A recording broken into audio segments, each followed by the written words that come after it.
Hello and welcome to today's episode of Slice of Medieval. We've got a wonderful guest on today, Matthew Lewis, who was born and grew up in the West Midlands. Having obtained a law degree, he currently lives in the beautiful Shropshire countryside with his wife and children. History and writing have always been a passion of Matthew's, with particular interest in the Wars of the Roses. His first novel, Loyalty, was born of the joining of these passions. Now, seeing as Matthew is such a fan of the Wars of the Roses, and especially Richard III, when Derek and I were discussing who to get on for the Peasants Revolt, we thought, why not Matthew?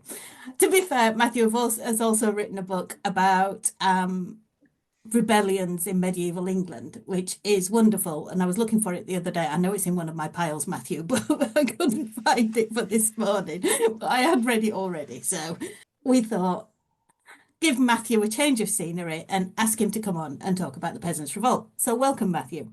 You thought, don't let him talk about Richard III or the Wars of the Roses. Please don't let him talk about any of that. Well, quite. That's contentious, isn't it, really? Thank you very much for having me back. It's fantastic. It's always a pleasure, Matthew. Plus, at least if we're not talking about Richard III and the Wars of the Roses, there's no fisticuffs. So, Matthew, tell us, what was the Peasants' Revolt? It was an incredible moment in medieval English history. I should add, alongside the book, I did a three-part documentary about it for History Hit last year, which was initially going to be kind of a one-part thing. And then the more you dig into it, there is just so much more to tell. And there's been this fascinating project going on as well, called the People of 1381. So we got involved with them a little bit, and they've been digging into the history of the people that we normally just call the rebels, because we don't have identities for any of them. So they've gone through old court records. There is a fantastic bundle of documents that we got to see at the National Archives, which was found under the floor of the chapter house at Westminster Abbey when they were replacing the floor. They'd run out of storage space and they'd started storing all these old documents under the floorboards. So it's in quite a precarious state now. It's difficult to handle this document now. But they found it under the floorboards, chucked it in a sack and put it in the National Archives vaults in the mid-19th century, where it stayed for over 100 years until a researcher dug it out and was sort of having a look at it and thinking, what's this? And it turns out it's lots of indictments for people who were involved in the Peasants' Revolt and what they were accused of doing. And it shed so much light on the activities of the Peasants' Revolt, but also the kinds of people that were getting involved in it and getting wrapped up in it. Yeah. Which has done nothing to answer your question about what the Peasants' Revolt was. So the Peasants' Revolt was the first the first properly recorded popular uprising that we have in English history. In 1381, a bunch of rebels, they're described as rebels because that's what the government calls them. And we're always playing into the government's hands, aren't we, when we call them rebels? It characterises them as the bad guys, but this disgruntled populace of largely the southeast of England marched into London and were in London for several days. It was an incredibly frightening moment, a very dangerous moment. It spread as well. We tend to think of it being focused on London, but it spread all across England. Part of what comes out of the research of the People of 1381 project is that it was happening across the East Midlands. It stretched as far as Yorkshire. It was getting as far west as Somerset and places like that. There was almost no part of England that wasn't affected and touched by what happened in 1381. So when we think of it being a bunch of rebels pouring into London and engaging in violence, it partly was that, but that's only a very small part of what was really going on. It's a moment that very nearly changed medieval England forever. Yeah, it's become sort of an iconic event, hasn't it? Even though it didn't in the end achieve perhaps what it had in mind. But we'll talk about that in a minute. Yeah, I think for a long time it's been held up as a bit of a socialist ideal. It's the people, it's those crushed beneath the boot of the nobility actually rising up, actually banding together and standing up to authority and saying, we will take no more of this, we demand that things change. But unfortunately, it didn't work. Well, I guess the obvious question is what caused this big upsurge of popular unrest, and as is normal in these situations, it's not usually just one thing, is it? No, I mean, it's kind of everything caused it. Everything about life by 1381 caused it. Part of the reason that we were keen to do the documentary that we did last year was because there are so many things about the lead up to the Peasants Revolt that feel remarkably current. So if we think about where we are coming towards the end of the 14th century, they're living in a world that's post-pandemic. You know, they've been through the Black Death. They've suffered the huge losses that they've seen, the fear that had gone with that. Well, you know, we're in a post-pandemic world now. We're not far away from something nowhere near as catastrophic as the Black Death, but we can have a little bit of sympathy with what that kind of thing might have been like. We're also living in an age of wage suppression. You know, we've had problems in the UK fairly recently with people wanting pay rises and lots of strikes going on and all of that kind of thing because people don't think they're getting paid what they should. Well, in 1381, that was a result of the government legislation after the Black Death. So the shortage of workers caused by the Black Death created this kind of unexpected boom in opportunity. So if you'd managed to survive the Black Death, you quite possibly lost several members of your family. But out of that tragedy comes more of an inheritance than you might ever have thought that you would have. Suddenly, peasants were owning more land and had access to more fields that they could work than they might ever have imagined. Suddenly they had the potential to have money of their own. Could they buy a piece of their own land, which they would never have dreamt was possible? And the shortage of labour meant that people could demand more for the work that they were doing. Even if you just simply wanted your fields mown, there weren't enough people to do that, so you could charge more than you ever had before. And the government come along really quickly, actually, during the Black Death.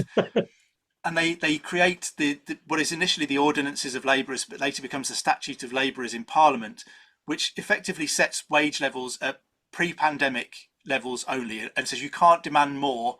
You know, if you were getting paid 1 pence a day for mowing a field before the Black Death, you can't demand more than 1 pence a day now. So all of that opportunity that people had felt, they'd been through this horrific crisis, managed to survive it, endured most likely personal loss. Some opportunity had sprung out of that, and almost immediately the government are crushing that. They're taking it away from you. The only positive from that incredibly difficult time has been ripped away from you. Alongside that, you've got an increasing tax burden.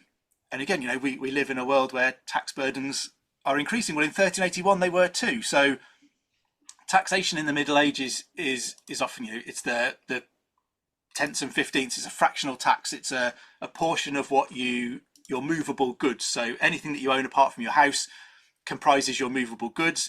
Every once in a while, the government will come along, and if you live in the countryside, you pay a tenth of the value of all of that. If you live in a town, you pay the 15th value of all of that. But that's all the taxation that you pay. And I kind of keep trying to do the maths in my house of what I think my movable goods would equate to and what that might be in a tax bill compared to what I actually pay. Because the big thing about medieval taxation too is that it wasn't annual. You weren't paying taxation every month out of your wages. Taxation from Parliament was a result of some kind of national crisis. It was normally to fund a foreign war or national defence or something like that. Taxation only really happened as a result of a crisis. The only regular taxation you would pay is your tithe to the church. So people get used to a situation where tax is a really irregular thing. You know, nobody wants the tax collector to turn up and say, you can have a tenth of the value of everything you own, please. But if they're only doing it every few years, like I say, I want to sit down and do the maths one day and work out whether I would be better off under a medieval form of taxation. But in the 14th century, so between 1357 and 1371, there had been no direct taxation in England from Parliament. And that's partly a result of the 100 Years' War going very well. The nobility are getting very rich. Royal coffers are full. They can afford to fund the wars that they're undertaking from all of that. By the beginning of the 1370s, all of that's starting to go wrong. The wheels are falling off in France. Edward III is becoming elderly and ill. The Black Prince is no longer kind of the big chivalric figure that he was. the war starts going badly, the money starts to run out, all of a sudden there's a need for taxation. So you get a round of taxation in 1371. They create something new called the parish tax, which they hope will raise more money for them. They base this on each parish in England will pay a fixed amount. So they work out how much money they want. They divide it by the 45,000 parishes in England, and that's what each parish pays. They send this out in 1371. Each parish pays, and they get hardly any money come back. And the government are scratching their head saying, what on earth have we done wrong here? Well, it turns out that there aren't 45,000 parishes in England. There's about 8,500. So somebody somewhere has wildly misjudged how many parishes there were. So that is an abortive attempt at taxation reform. But then as the years roll by, 1377, we get the introduction of the first poll tax. And that's a word that has kind of remained in the English language, particularly in Britain, as a byword for a terrible, terrible, terrible tax. When Margaret Thatcher introduced the community charge in the 1980s, it wasn't called the poll tax, it was called the community charge, but it got called the poll tax, kind of harking back to the 1370s taxation. And the first poll tax comes in, and people are required to pay 4p each. So we're not going to work out what your movable goods are. Everybody in the country has to pay 4p. So for the lowest paid labourers who are maybe earning a penny or two a day, it's kind of between 2 and 4 days worth of wages that you had to pay. For an earl, it's nothing. It's pocket lint. But what they get then is some of the clergy volunteer to pay a bit more. They're obviously feeling charitable. And so they say, we've got plenty of money. We can pay more than 4p. And so the government get all the money in from this taxation, and it's fine. But then they alight on the notion that if some of the clergy could afford to pay more, what if some of the lay community as well could afford to pay more? So later in 1377, we get another fractional tax, which is a double subsidy because things are going horribly wrong in France and overseas. So we've gone from having no taxation for a long period of time. Suddenly we've got 2 rounds of taxation in 1 year. 2 years later, we get the second poll tax. And this is actually, on the surface, a really interesting piece of taxation. There are 33 different levels of payment based on how much money you have. So the richest nobility are paying, and then there's a sliding scale down, and there are exclusions for genuine beggars. People who don't have any money don't have to pay. The poorest married couples only have to pay one contribution of 4p for the married couple. Doesn't raise as much money as the government hoped. 1380, they come back with a third poll tax. And this not only goes back to the old system where everybody pays a fixed rate, but they treble that fixed rate to 12p. And they take away the married couple's allowance. So if you were the poorest married couple who had previously paid 4p between you, now have to find 24p for the pair of you for this new taxation. So people are getting increasingly irate, not only at the number of times that the government are coming back for taxation, but the apparently random ways they're desperately trying to squeeze more money out of a population that they've told can't earn more money. So this is tied into that wage suppression by the government. You can't have any more money, you can't earn more money, but we want more of what you do earn. It's not a great recipe. So 1381, there is an effort to reassess the poll tax because they don't get as much money in as they thought they were going to get from the poll tax. And they're trying to wonder why.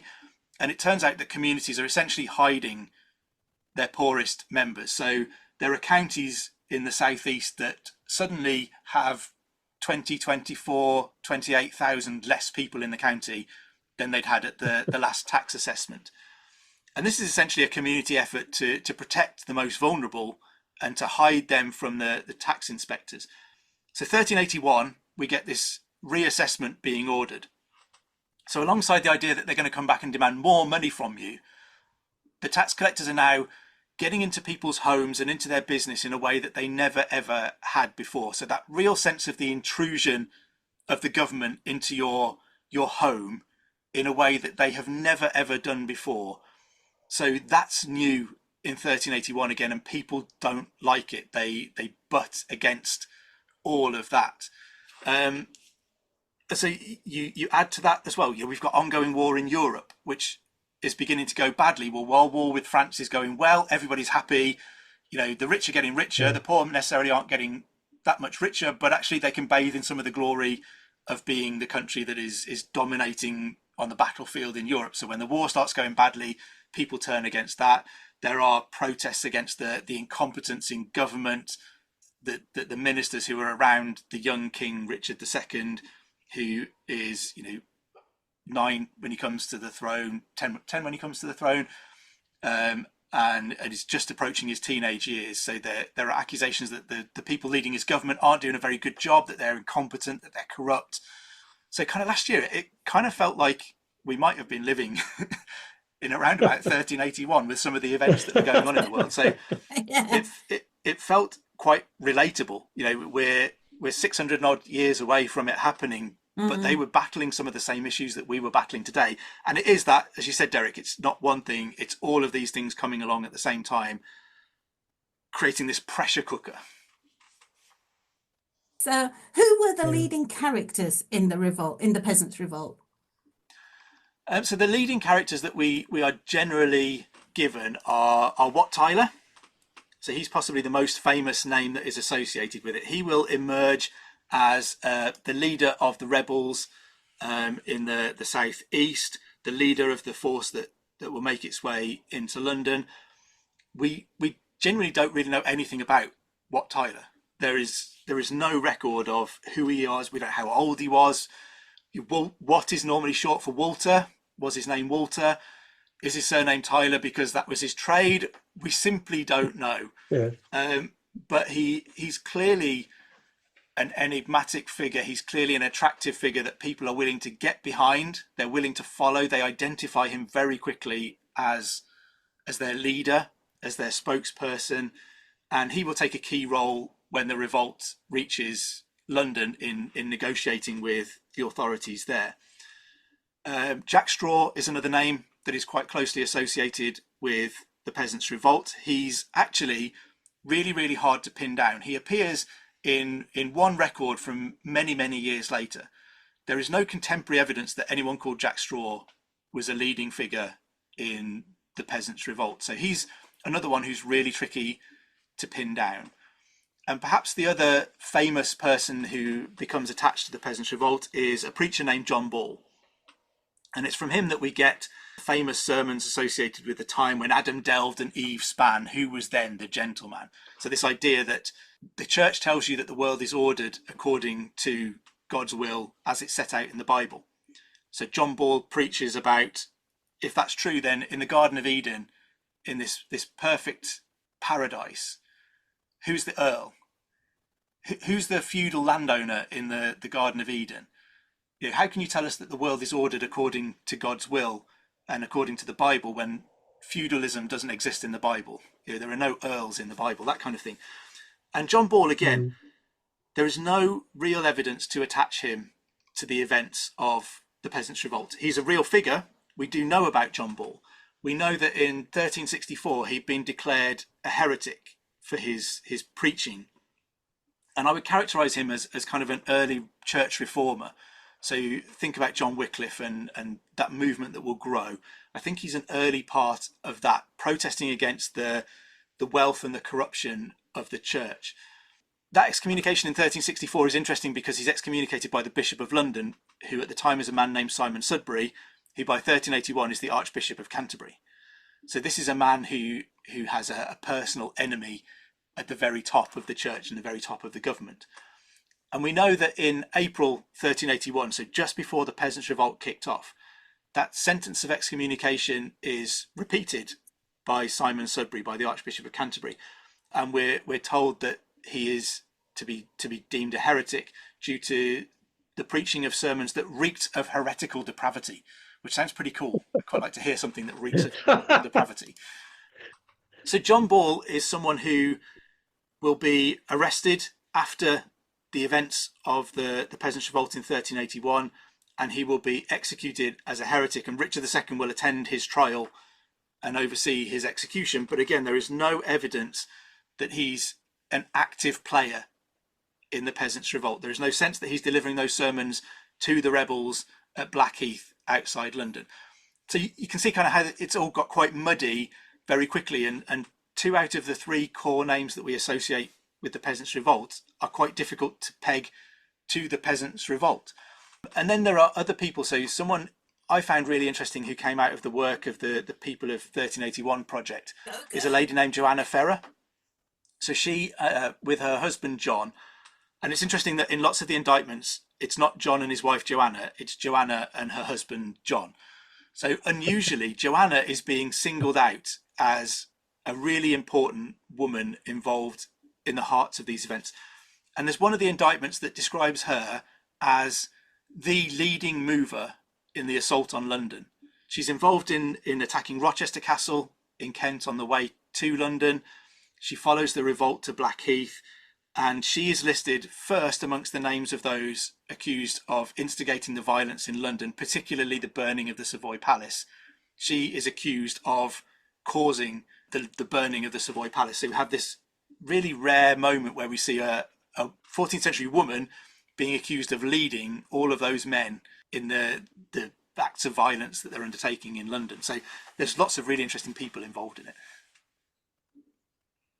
Yeah, that is very interesting. That it's kind of got sort of hints of the French Revolution, hasn't it? Sort of men and women both sort of heavily involved, perhaps, in it. Because if a woman was cited as one of the leaders, it's inconceivable there weren't other women, isn't it, involved in perhaps taking a bit of a lead. Yeah, there's only a small number of women whose names crop up, but there are a few other women too. I just find it really interesting that Joanna is singled out as kind of the leading force. And the other thing that really comes out of it in terms of the types of people that were involved is that we're not just talking about peasants. It gets called the Peasants' Revolt. The people at the time were described as rustics in the sources, and rustics in the 14th century meant people who lived in the countryside. It didn't mean necessarily peasants, and it didn't mean poor people. You could be, a significant baron and landowner or a merchant who lives in the countryside, and you're still a rustic because you live outside of a town. So there are people who get involved in the revolt who are significant landowners who don't necessarily have the same problems that those further down the social scales are suffering from, but they clearly sympathise. And they are clearly willing to join with those people to fight for their rights. So there is much more of a sense of a rural community about this than just a bunch of angry peasants who are desperate for more cash. But I guess there's also a kind of a local adhesion here, because if you are quite a well-off person in the countryside with responsibilities of the law and all sorts of other things, it's a binary choice, isn't it? You're either going to suppress this revolt, or you're going to just let it happen, or even join it, because you've got to live with these people. They're your local people. So yeah, it's you can imagine that quite a few of them, the major landowners, just sort of thought, well, okay, let's go with this because we sympathise with what they're saying, and what are we going to do about it otherwise? Yeah, and it's an expansion of what we'd seen with those rounds of taxation in which rural communities are hiding those who they feel can't afford to pay. These people are willing to lie to the authorities to protect members of their community. So I think there is much more of a bond amongst those groups and communities than we possibly allow for. It can be easy to be cynical about rich people in the country not caring about the poor people. But if the Peasants' Revolt tells us anything, it tells us that simply isn't true. There was one of the rounds of taxation that allowed people, I think it was the parish tax, and that essentially said we don't care who pays as long as the parish pays the right amount. And you do see then records of the wealthier people chipping in more so that their poorest neighbours don't have to pay anything. So there is a real sense of community out there in the countryside, and a sympathy with, this may not affect me directly if I'm doing okay, but actually I see the hurt that it's causing you and I want to help. Yeah, I think it is sort of reflected throughout the Middle Ages, really, in terms of the relationships between different levels of society in the countryside. We've said it many times. If you have a Percy lord, that is the guy that you're going to. The king is just he's miles away. He's not very important in your life. So it's those kind of important connections locally which matter more in a way to everybody. Absolutely, and that works the other way around as well, because that Percy Lord has an interest in providing you with good Yeah. lordship because he needs you to work his fields, because he is maintaining his wealth and is rich by, in peacetime, working his land, selling the goods that come from that, all of that going to market. He needs people to work on his land, so he will provide you with good lordship and look after you so that you will work his land. So it really is a two-way relationship in a way that is quite easy to often forget when we think about the nobility Yeah. crushing the peasants Yeah. under their boots kind of thing. Feudal society, isn't it? It's a two-way. Everything goes up to the king and then everything goes back down again. Support, service, but also protection. You Yeah. owe your service to the Lord, but he gives you protection as a result. So it's supposed to work both ways if feudal society works properly. And by 1381, you're probably getting to a point where people are thinking this isn't working anymore the way that it should. We're not seeing that two-way system anymore. It's feeling far too one way. We're getting these diktats from the government saying we're not allowed to earn more money, but at the same time, they want more money from us in taxation, and they want to get into our homes and investigate and turn Yeah. over our stuff in a way that they've never ever done before. What are we getting for that? We're not gaining anything. We're losing out. That two-way system Yeah. has now broken. Was this then the beginning of the end for feudalism? Because there's no particular point where feudalism ends, is there? No, it's really tricky, and it kind of phases out over a period of centuries. It's really hard to pinpoint a real end. You get the change from the distinction between free and unfree people to most people becoming free over the couple of centuries around this time. But even then, there are still some people who you wouldn't necessarily describe as free. And there are still elements of that into the 16th century, into the early modern period. And it is difficult to say, on this day, we abolished serfdom and the feudal system ended. So skipping ahead a little bit, I think one of the major outcomes of the Peasants' Revolt is that it acts as a wake-up call for the nobility to say this system can't work forever in this way. You might have managed to crush these people this time, but what you actually need to see in the bigger picture is that if you annoy them enough that they all come together, actually they can come really, really close to causing you severe problems. So I think it is possible to see this as a reaction to what's gone before, but also the root cause, particularly in England at least. And similar things are happening across Europe during this period too. So there have been similar riots in France and in Germany. There is this backlash against the feudal system that appears to be broken.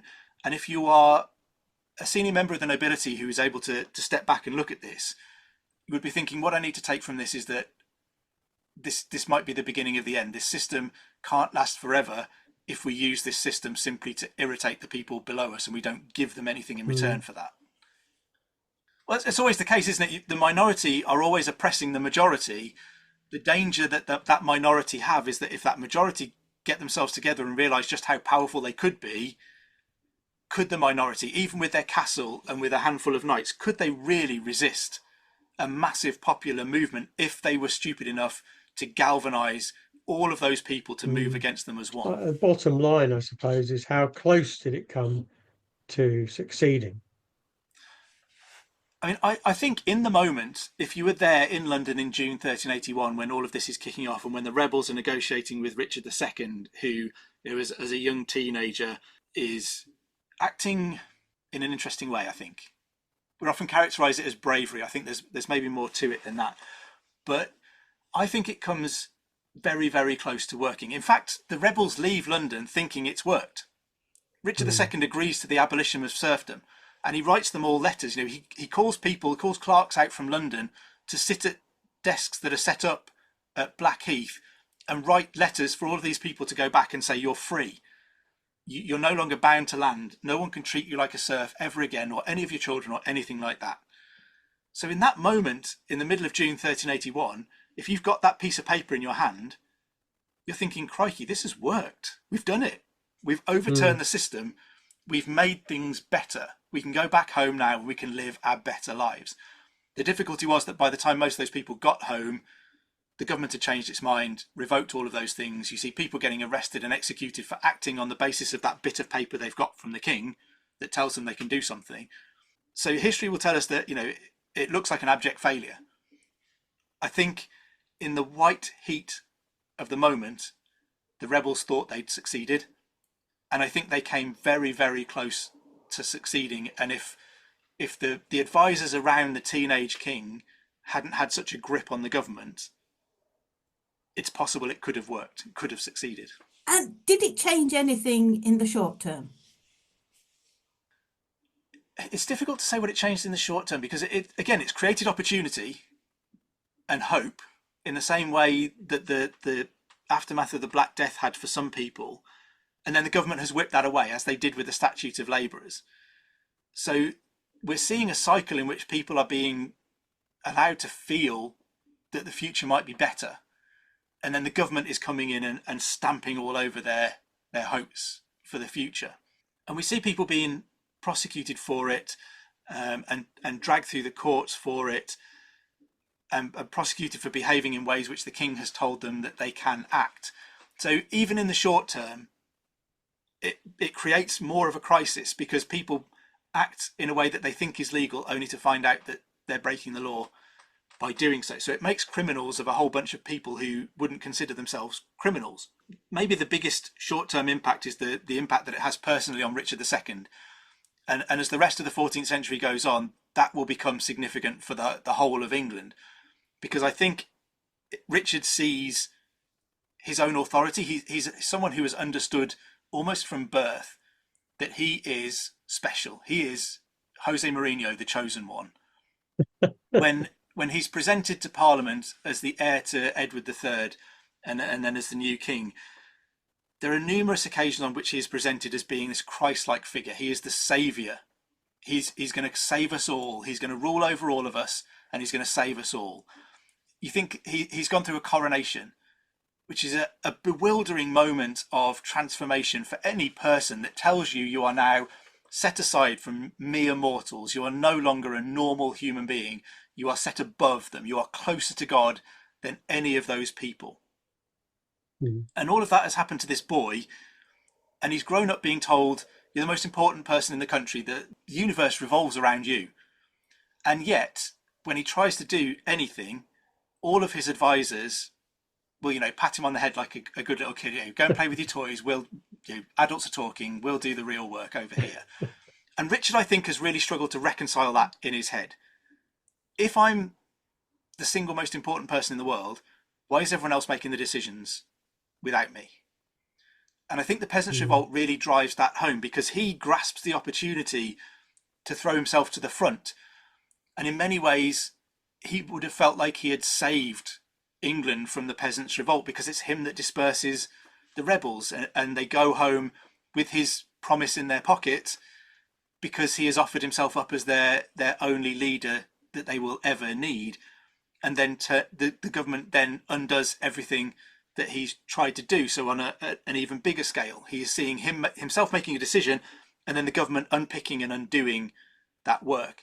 And I think throughout the 1380s and into the 1390s, Richard becomes a man who is incredibly bitter at that power that he believes he has and is entitled to, and the struggle that he has to actually implement his own will and his own authority on England. And I think ultimately that's what leads to his period of tyranny and his deposition. And so I think, if there's a short-term impact of the Peasants' Revolt to put alongside that longer-term idea that we might be seeing the end of feudalism, the shorter-term impact is probably that it ruins Richard II. It ruins any hope that he's going to be a good king. I mean, you said earlier that he was a teenager who acted in an interesting way. Do you reckon then that he was kind of acting genuinely? He believed what he was saying to the peasant leaders and so on, and he intended for that to be kept in good faith? I think Richard was acting genuinely, and I think he intended what he'd said to stand, but I don't necessarily think he was doing that for the same reasons as the rebels. So Richard is, a 14-year-old boy the rebels come to London saying, we only want the king. It's everybody between us and the king that is the problem. They're the ones we hate. Well, that's enough to turn a 14-year-old boy's head, isn't it? The world wants to worship me. Hang on. Let me get myself in front of the world so they can worship me. So that all of the ministers are saying to the king, you can't possibly go and talk to these people. It's far too dangerous. Richard eventually will agree, to go and talk to the rebels. He'll be rowed out from the Tower of London. They agree to meet at Rotherhithe, which is kind of halfway between the rebel camp at Blackheath and the Tower of London. He's rowed out on a royal barge. They sort of turn a bend in the River Thames, and I don't know what they're expecting. Maybe, a smartly dressed delegation of 5 rebels come to deliver their plans. They turn a corner in the river and they're greeted by the sight of what's described as tens of thousands of armed people on the shores. So Richard's advisors, the key members of his government, who are, earls, bishops, the Archbishop of Canterbury, immediately panic, and they order his barge to be turned around and rowed back to the Tower of London. So Richard is now being prevented talking to the people who've said, we've come to London because we love the king and we really want to talk to him. So stroppy 14-year-old is now making an appearance. He's being shut in his room by his parents. He's been feeling like he's put on the naughty step in the Tower of London. And it's this moment, this betrayal, that drives the rebels to actually attack London. So it's on this same day, on the 13th of June, that they will cross London Bridge. And they are breaking open prisons as they go. One of the big themes of the Peasants Revolt, alongside, there are definitely acts of violence against people, but one of the main themes is that they're really keen to find paperwork. And they have these big bonfires of records, because those court records and details of land ownership are what keeps serfs tied to their land. This is what people will produce in a manorial court to say that person can't move. They belong to me. We're not a million miles away from slavery here. They are required to work my land. So if you burn that bit of paper and the Lord can't produce it, that can only be a good thing for you. So one of the preoccupations that they have is this destruction of records throughout the Peasants' Revolt. So when they cross London Bridge, they're burning records as they're going. And they invade London. This is the day they will set fire to the Savoy Palace, belonging to John of Gaunt. So one of the most magnificent palaces in London. John of Gaunt is the richest nobleman in England. He's the uncle of Richard II. It's the Duke of Lancaster. Probably the only thing that saves his life is that he's not in London at the time. He's at the Scottish borders negotiating peace with Scotland. But they target his building nonetheless. And one of the kind of standout things about this moment is that the rebels insist they are not there to loot. So they burn his home with all of his belongings inside it. They take out all of his gold and silver plate and they throw it all in the River Thames. They execute one of their own members who was found trying to stuff some of this stuff into his clothes and steal, because they wanted to make it clear that we are not just a rabble of thieves. We are not just here to steal stuff. We have a real political aim behind what we're doing. There's also a record that says there were a dozen men who found their way into John of Gaunt's wine cellar underneath the Savoy Palace. And when it was set on fire, they got trapped in there. And they were saying, the screams could be heard for several days afterwards, but no one could get to them amongst the smouldering wreckage of the Savoy Palace. And these men would eventually die in that cellar. And this again was a reflection of the rebels saying, we weren't there to steal his wine. That's not what we were doing.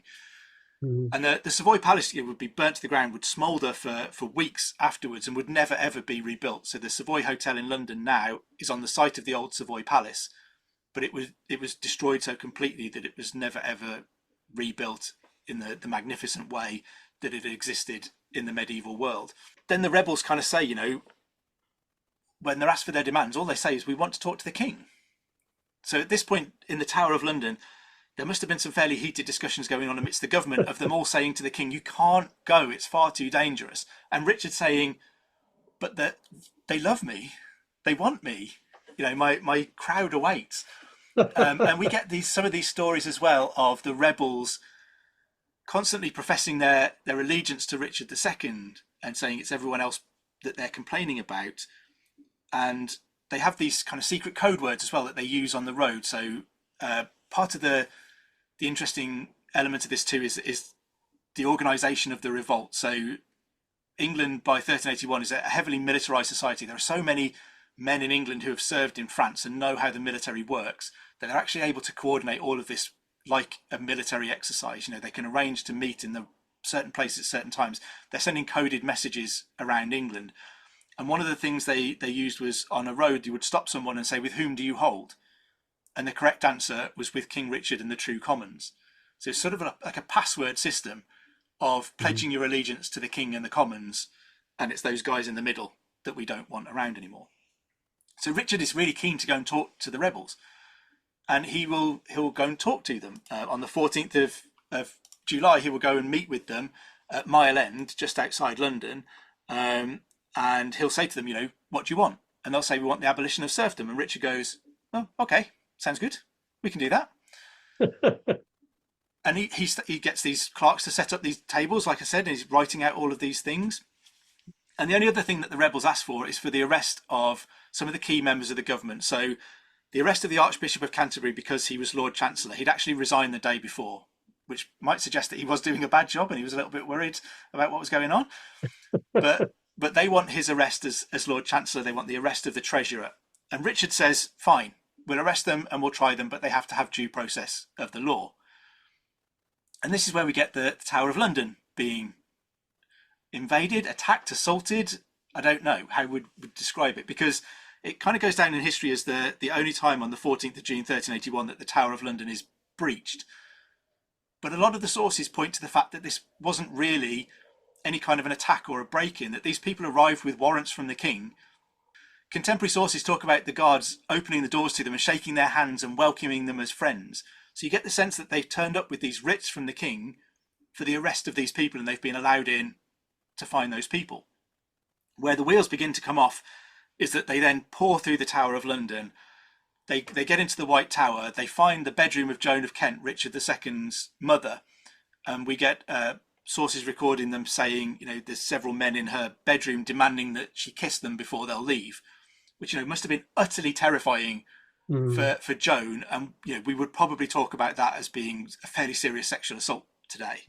So they're suddenly behaving really badly to the king's mother, having professed their loyalty to the king. And a scary moment for Joan herself as well. When they eventually find those key members of the government, they're hiding out in the chapel at the top of the White Tower, which is a gorgeous space. If you go and see it today, looks almost exactly as it did in 1381. And they drag the Archbishop of Canterbury and they drag the Treasurer, Sir John Hales, out of the chapel, and they take them to Tower Hill and they cut their heads off. Now, this isn't what Richard II had sanctioned. He'd said you can arrest them, but they have to have due process of the law. So now all of these people who have said, "We just want you to be our Lord and Master," are disobeying his instructions in the same way that the nobility had been disobeying his instructions. And then we get the kind of the next day, there's another meeting at Smithfield to try and bring an end to this violence. Wat Tyler comes forward again to deliver the demands of the rebels to Richard. And then the sources get kind of confused about what happens. There is a scuffle.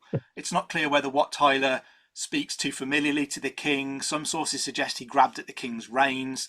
Some sources suggest he may have put his hand on a dagger at his side, which was construed as a threat. So it's really not clear exactly what happens. But the outcome of this will be that the squire of the Mayor of London stabs Wat Tyler, and then the Mayor of London jumps off his horse, grabs his sword, and cuts Wat Tyler's head off. So then you've kind of got this moment where the leader of the rebels has been killed. There's tens of thousands of rebels just over there. There's the young king, and there's a few knights with him. And you kind of feel like there must have been a few tense moments of, how is this going to end? What is going to happen now? And this is the kind of famous moment where Richard rides towards the rebels and tells them, you need no other leader but me. I will be your leader. What do you want? And again, he reinforces that they can have this freedom from serfdom, that all of that is ended, but that they should go home. And I think the rebels at this point probably realise this is about as good as it's going to get. This is taking a nasty turn. The violence in London, Wat Tyler dying, we've probably pushed it as far as we can. And they all do begin to disperse and go home for the most part at that point. So Richard has abolished serfdom in England. But why? The people that have come there want it abolished because it's wrecking their lives. They view it as now a broken system that is taking from them but giving nothing, and they're viewing those between themselves and the king as the problem. For Richard, he's got tens of thousands of people representing the majority population of England saying, you're the most amazing person in the world, Richard, which is what he already knows. They're reinforcing what he already knows and has believed for the rest of the whole of his life so far. So for a 14-year-old boy, that's intoxicating, isn't it? What 14-year-old boy wouldn't want to be the center of the known universe and have everybody worship them and get rid of this layer of people who simply won't do what you want them to do? You know, imagine being able to break free from your parents telling you it's bedtime and all of that kind of stuff. This is a kind of a grander scale version of that. Richard sees an opportunity to become the all-powerful ruler that he's always been told he should be, but has never actually been able to become because of all of these people in between. So all the people the rebels are complaining about are all the people that he sees as the problem as well. He doesn't want them out of the way because he wants to make the lives of peasants better. He wants them out of the way because it will make him more powerful. So I think it's a little bit like their aims coincide, but their motivations are very, very different. He was affected by events. His contemporary, they were only a few months apart in birth, weren't they? His cousin and his, what should we call him, usurper or replacement, Henry IV, was also involved or affected by the Peasants' Revolt, wasn't he? He was. Yeah. Should we stay away from talking about usurpations? I think we've done quite well so far. Yeah. So Henry, remembered at this point as Henry of Bolingbroke, he's exactly the same age as his cousin, the king. So they're, as you said, a few months apart in age. Henry's problem is that he is the son of John of Gaunt, the Duke of Lancaster. He's the oldest son and the heir to the most hated man in England. The rebels haven't been able to get hold of John of Gaunt. They've burnt down his glorious palace at the Savoy. Henry, even at 14, there must have been some concern that he could have been a target for the rebels. You know, if they can't vent their spleen against John of Gaunt, maybe they'll go after his son instead. And Henry is in the White Tower at that moment when it's breached, when Joan of Kent's bedroom is filled with these men demanding kisses from her, when the Archbishop of Canterbury and the treasurer are dragged out, physically hauled away to be executed. Henry is in the White Tower. And there's a really interesting sidebar story to this as well. Essentially, we're told that he hides in a cupboard from the rebels and they don't find him. And so this must have had a huge impact on Henry. Again, as a 14-year-old boy, he's put in the middle of all of this violence and fear, and he manages to survive on his wits by hiding. But he must have been aware that he came very close, that he was at the mercy of others, and he must have seen the dangers of that kind of mob mentality. The interesting sidebar is that about 10 years after Henry becomes king, maybe a bit less than that actually, he hears a treason case anyway for a man named John Ferrer, which is a name you might recognise from a little bit earlier. So John Ferrer comes before Henry accused of treason, and Henry says, hang on, do I recognise you? And they have a little chat and a conversation, and it turns out that John and Joanna Ferrer were the ones that bundled 14-year-old Henry into a cupboard. So a female leader of all of the problems and violence is now saving a 14-year-old boy. Joanna Ferrer will be accused by the authorities, as well as of being a leader, of stealing like £1,000 worth of silver from the Savoy Palace. So she's accused of doing the very thing that the rebels had been very clear that they weren't trying to do. But John Ferrer is essentially pardoned for treason by King Henry IV, as he is by this point, because he remembers this being the man who'd saved his life in 1381. And it's kind of, one good turn deserves another. I'd be dead if it wasn't for you. So I'm going to let you off. And John and Joanna Ferrer strike me as career wrong-uns. Those kind of people who just always fall on their feet and they always get away with it.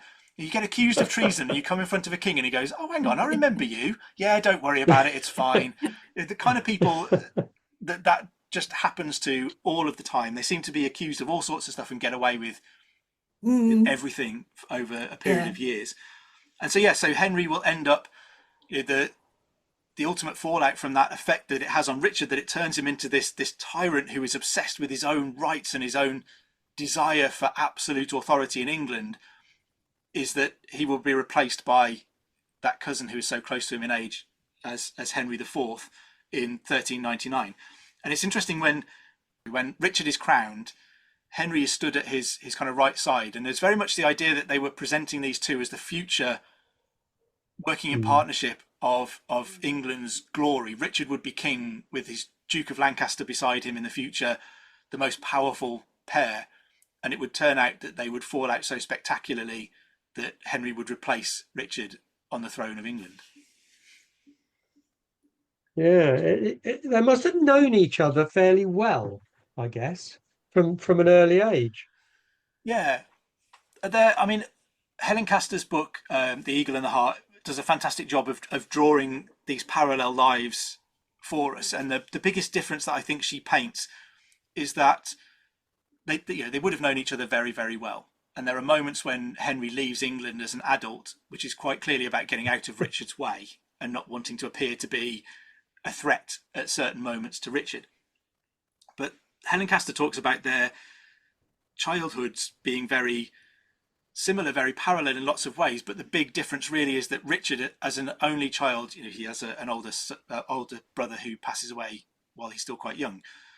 But effectively being raised as an only child who is the future of the Plantagenet dynasty, he is the only egg in the basket. He is wrapped in Mm. cotton wool, surrounded by bubble wrap and under armed guard. He's not allowed to be a kid. He doesn't have any of that rough and tumble. He's got siblings, he's got half siblings who are much, much older than him, so he's not brought up around them. So he's brought up in this kind of rarefied seclusion in which his person is utterly important and can't be risked. Henry grows up at the same time, but he grows up with loads of siblings, with both at half siblings, in a nursery full of other children around a similar age, with older sisters who would undoubtedly have smacked him around the head and put him in line on numerous occasions. So he grew Yeah. up with that kind of rough and tumble, with that kind of building that charisma, building that way of talking to different people that makes him one of the most famous knights of his time and ought to have served him well as king, yet he never quite gets over the way he comes to the Mm. throne, I think. So their lives are so parallel and connected, and yet it's the differences, those subtle differences in their upbringing, that will define the men that they will become and will ultimately lead to their conflict in 1399. His father is the Black Prince, is the symbol of chivalry. But at the time that Richard's growing up, his father's ill. He's an invalid for most of it. So Richard doesn't get the benefit of being trained by the Black Mm. Prince, which may have made a really big difference. If his father had been active when he was a child, like John of Gaunt was with Henry IV. Yeah, Mm, yeah, you're right. That is the other big thing that Helen points out, that Richard is brought up in that kind of mm, seclusion, but without an example for what he should be doing when he will become king.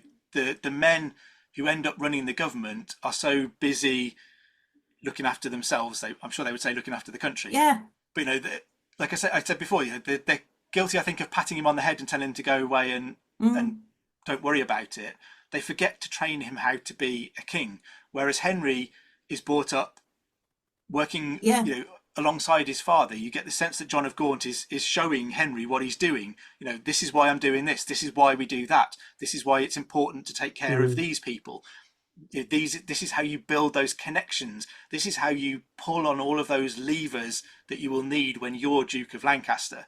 Henry gets the benefit of all of that, and maybe part of the tragedy of Richard II. We will remember him as being this tyrannical figure who is obsessed with his own absolute rule and will end up being deposed. The tragedy of that is that I don't think he ever needed to be that. He becomes the product of an upbringing that wasn't of his own doing. Mm.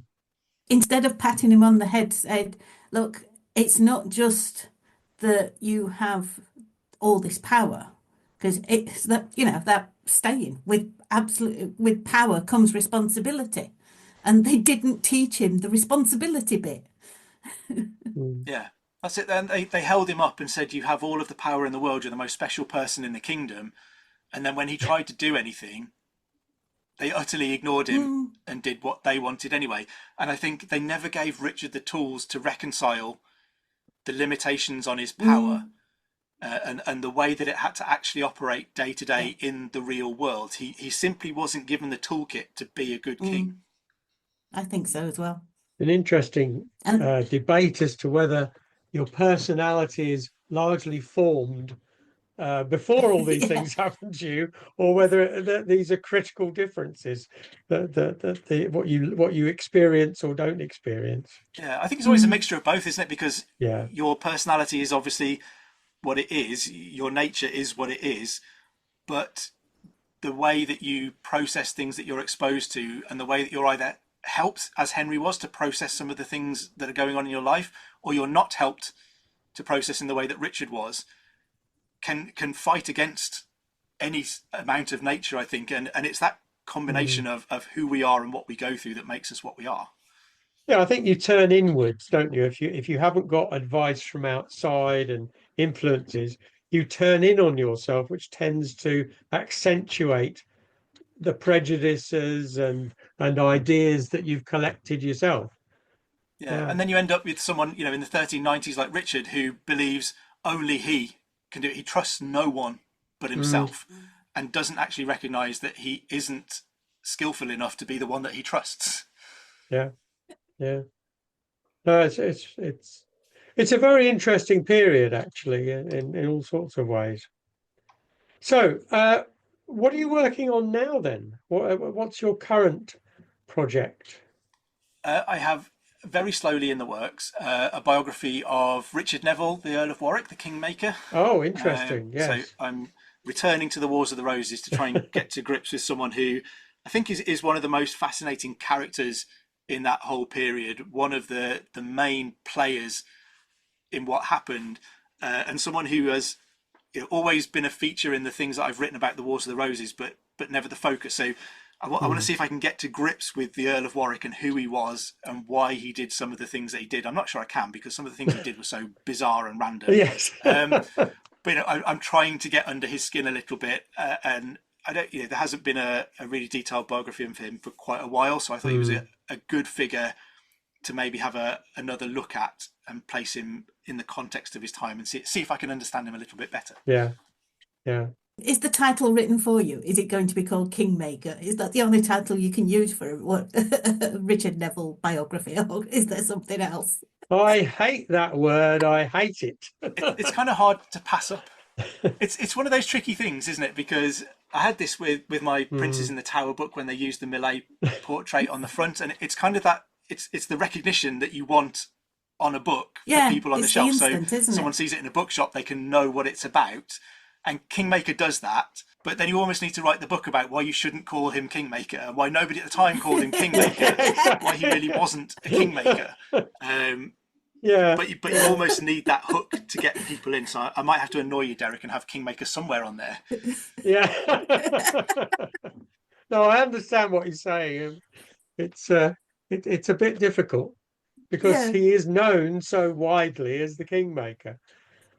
Yeah, it's quite a dilemma, isn't it? Yeah. Well, thank you very much, Matthew, for talking to us this morning. And I feel like I really do know an awful lot more about the Peasants Revolt. Derek and I were saying the idea was, we said we could do an episode on it ourselves, but neither of us know enough. And it is, like you said, it is such a vast subject for something that was happening in such a short period of time. It's just hard to do a bit of research and get the big gist. You have to have looked into the whole thing, and that's what you've done. And we need to remember that the surface level version of the Peasants' Revolt that we have is the government story of a bunch of mindless thugs who invaded London, set fire to this beautiful palace and tried to destroy England.